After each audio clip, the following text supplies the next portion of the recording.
Όπως είδατε και από το τίτλο, σε αυτό το βίντεο θα σας δείξω τι έχω να ρίξω για το Πάσχα και για την Ανάσταση.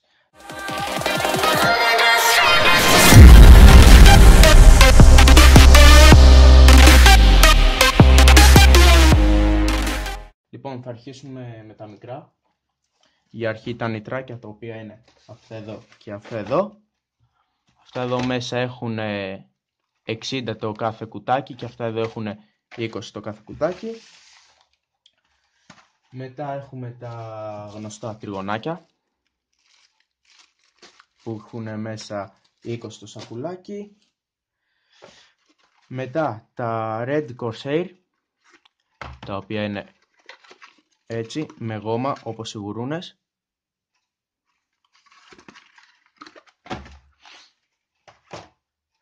Μετά έχουμε τις καραμέλες, τις οποίες έχω δύο τύπους εγώ.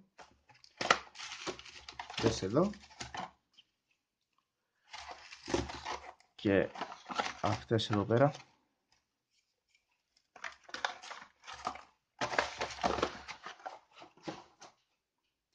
Μετά έχουμε τα Dum Bum, που είναι πολύ δυνατά, φαίνονται και από το μέγεθός τους.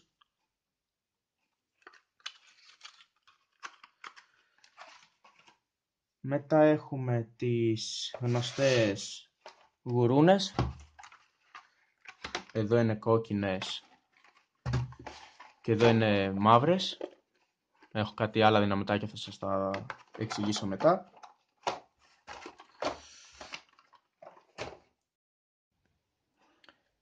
Τους δυναμίτες, τους οποίους εγώ έχω δύο τύπους.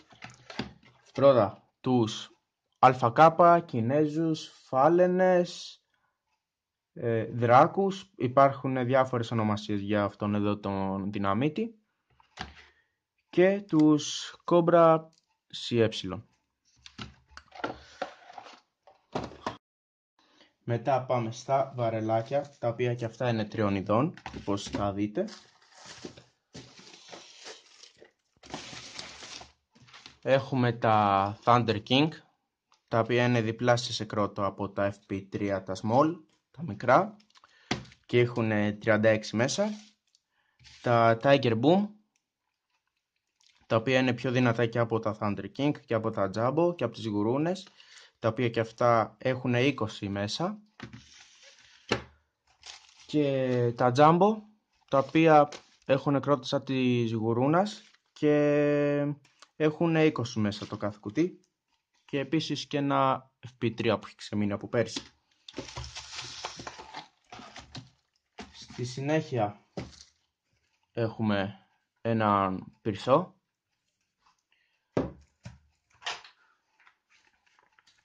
Εναέριες φωτοβολίδες.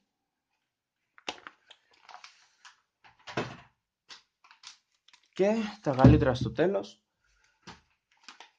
Πυροτεχνήματα. 2 25βολα.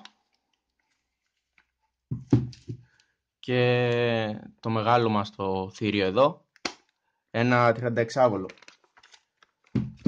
Αυτά τα λίγα έχω για φέτος. Ευχαριστώ που παρακολουθήσατε το βίντεο μου. Τα λέμε στο επόμενο.